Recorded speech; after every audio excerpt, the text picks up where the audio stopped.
사당 현대아파트에서 지금 리모델링이나 가로주택 정비사업이나 재건축 사업 뭐 이런 여러 가지 사업 방식에 대해서 고민하시는 분이 있으신가 봐요.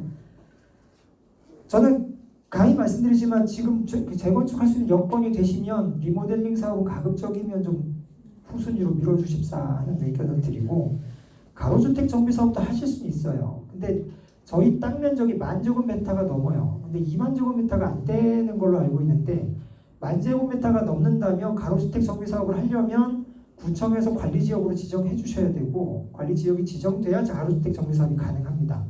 근데 조금 전에 말씀드렸던 그 패스트트랙이라든가 이렇게 재건축 완화 제도가 시행될 것이 좀 눈에 보인다면 굳이 가로주택 정비 사업으로 가실 이유가 없어요. 전체가 똑같아지니까.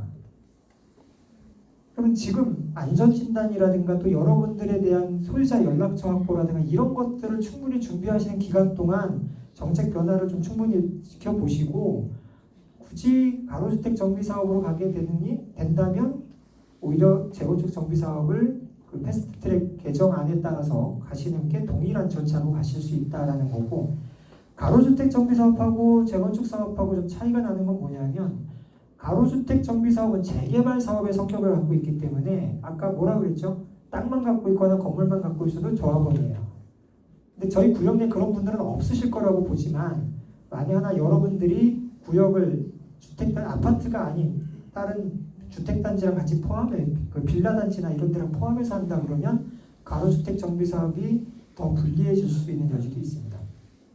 그래서 그런 부분들은 이제 좀 더 시간을 두시고 뭐 구청이라든가 아니면 관계 전문가들한테 충분히 더 이제 숙지를 하셔서 심도 있게 판단하시는 게 맞을 것 같고요. 그리고 여기가 현대가 1차, 2차 아파트 나눠져 있나 봐요. 관리실이 2개예요. 관리실이 하나면 하나의 단지고요. 그래서 저는 1차, 2차 나눠져 있더라도 관리 주체가 하나면 한 개 단지예요.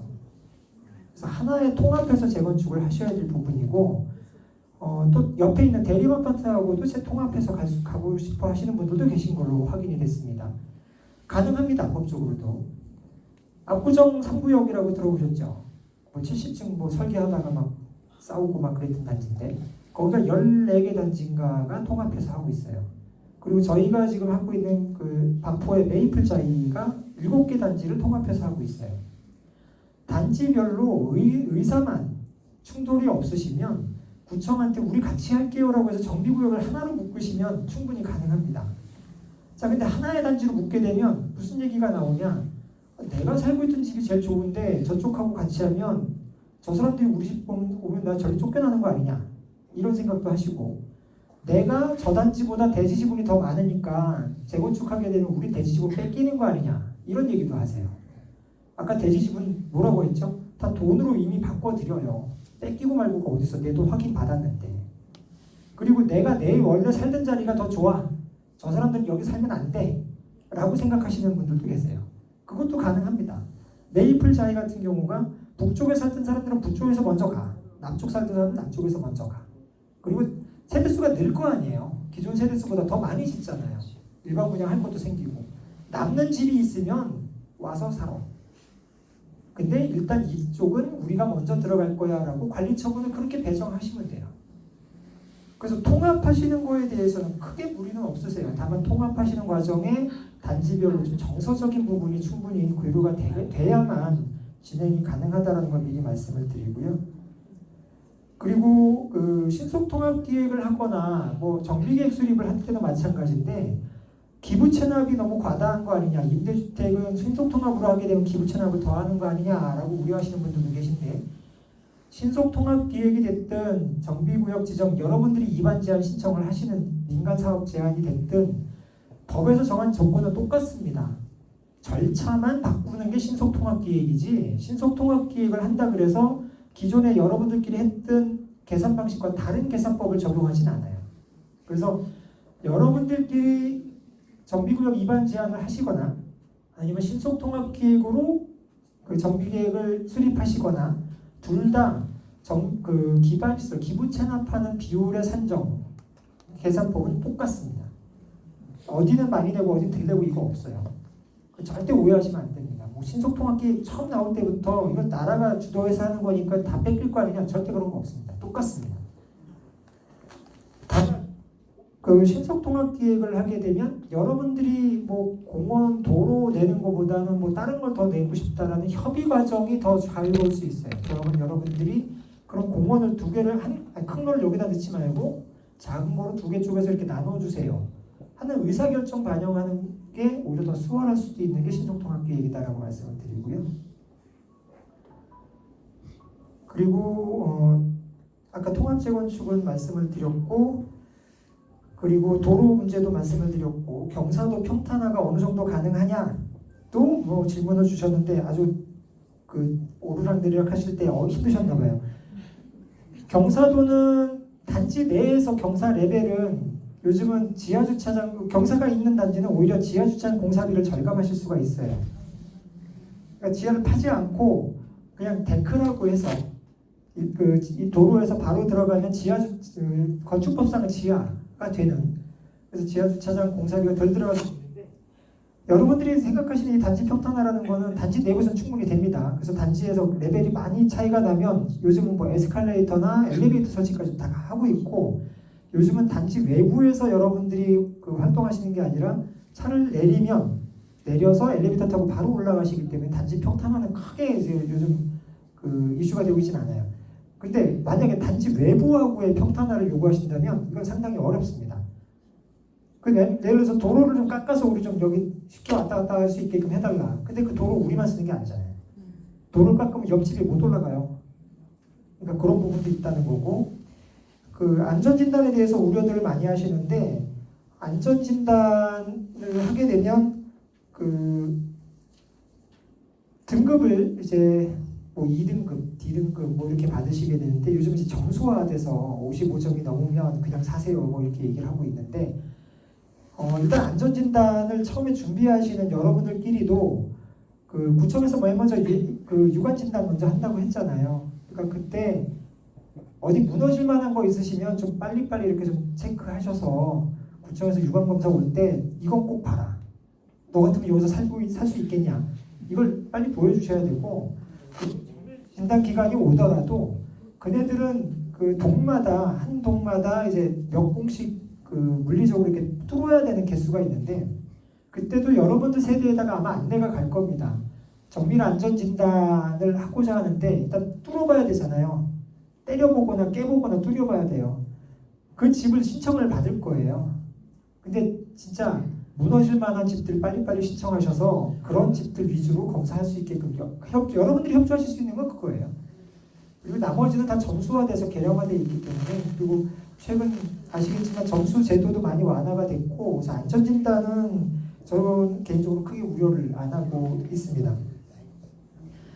그리고 마지막으로 이제 상가분하고 같이 여기 오신 줄 알고 있는데, 상가 소유자분들은 제가 감히 말씀드리는데 상가 받고 싶지 않으시죠?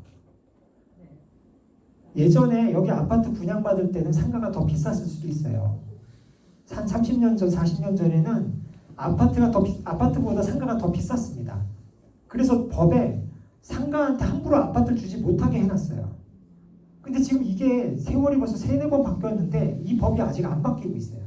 30년 전에 있던 법 그대로 있습니다. 그래서 상가한테 함부로 아파트 주지 못하게 현재도 있어요. 그래서 나는 상가 여기 장사도 안 되는데 그냥 이거 말고 아파트 받으면 안 될까?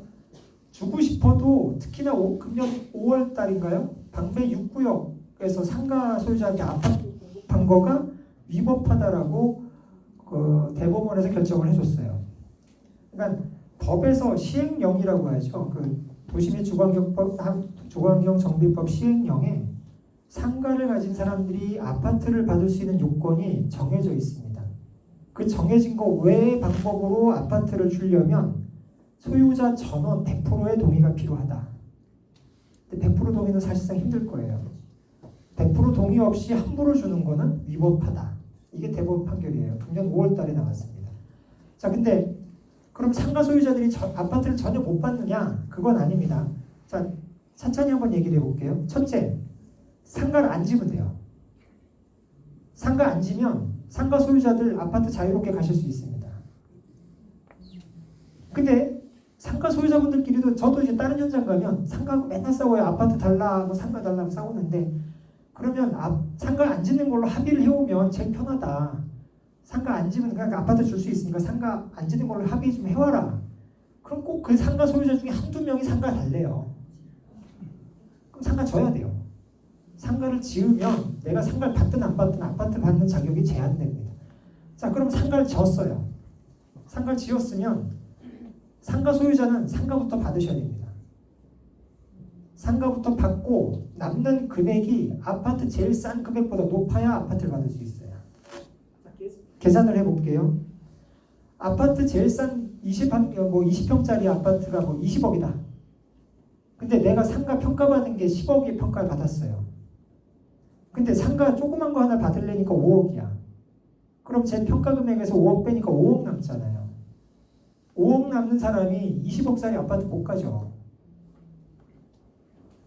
최소한 아파트 제일 싼 금액이 5억짜리가 있어야 내가 이제 아파트 신청할 자격이 생기는데 그게 안 되는 거예요. 그래서 정관에다가 그걸 100%가 아닌 예를 들어서 0.2라고 정하면 20억짜리를 0.2로 정하면 4억이 되잖아요.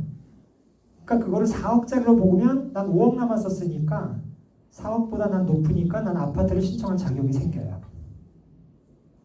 이 경우만 아파트를 받을 수 있어요. 또 하나가 있어요. 상가의 평당 분양가격, 제일 싼 분양가격이 아파트 제일 싼 분양가격보다 높으면 아파트 평당 여기가 평당 5천만 원 이렇게 한다 그러면 상가 분양가의 제일 싼 금액은 얼마나 할까요? 3, 4층짜리 아파트 저 상가지면 700, 800 이렇게 돼요. 근데 있을 수가 없는 계산법이에요. 아까 말씀드린 것처럼 3, 40년 전에 있던 계산법이라고 했습니다. 3, 40년 전에 상가가 더 비쌌으니까 상가 최소 제일 싼 가격이 아파트 제일 싼 가격보다 훨씬 높았었어요. 근데 지금 이게 바뀌었는데도 불구하고 법이 안 바뀌고 있다는 게 좀 안타깝지만 현실은 그렇습니다. 그래서 상가 소유자분들께서는 아파트를 공급받고자 하면 일단 상가를 건립 안 하시는 게 1차적인 거고 상가를 건립하더라도 아주 잘게 쪼갠 지하나 3층이나 가장 작게 쪼개서 가장 작게 가지고 가실 수 있는 상가를 계획하고 그걸 우선 받으신 다음에 아파트 비용하고 검토를 해서 이제 자격 여부를 따지셔야만 된다라는 거 말씀을 드립니다.